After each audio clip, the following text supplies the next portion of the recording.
বাংলাদেশের অন্যতম ঐতিহ্যবাহী জেলা কুমিল্লা। কুমিল্লা শুধু ইতিহাসে সমৃদ্ধ নয়, এটি আমাদের সংস্কৃতি এবং কৃষ্টিরও একটি গুরুত্বপূর্ণ কেন্দ্রবিন্দু। কুমিল্লার লোকজন সংস্কৃতি ও ঐতিহ্যে অত্যন্ত সমৃদ্ধ।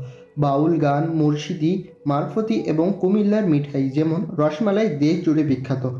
এছাড়াও এই জেলায় তাঁত শিল্প ও মৃৎশিল্পের প্রসিদ্ধ রয়েছে। কুমিল্লা বাংলাদেশের অন্যতম একটি জেলা।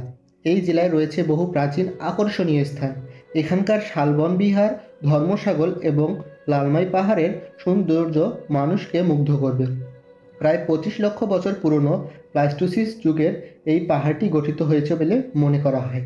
লালমাই পাহাড়ের সর্বোচ্চ উচ্চতা 46 মিটার। এছাড়াও কুমিল্লায় রয়েছে শালবন বিহার, যেখানে প্রত্নতাত্ত্বিক খনন থেকে পাওয়া প্রাচীন বৌদ্ধবিহার। এছাড়াও কুমিল্লার কান্দিপাড়া, রানীকুঠি এবং ময়নামতি জাদুঘর এই জেলার ঐতিহাসিক গুরুত্বের আরও বাড়িয়ে তোলে।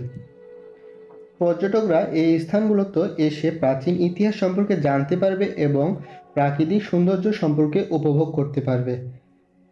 কুমিল্লা জেলা বাংলাদেশের দক্ষিণ-পূর্ব অঞ্চলে অবস্থিত। এই জেলার আয়তন 3085 বর্গ কিলোমিটার।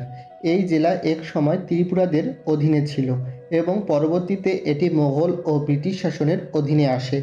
এত সমৃদ্ধ ইতিহাস ও ঐতিহ্যে ভরপুর এই জেলা শুধু বাংলাদেশের নয়, বরং বিশ্বজুড়ে বিখ্যাত।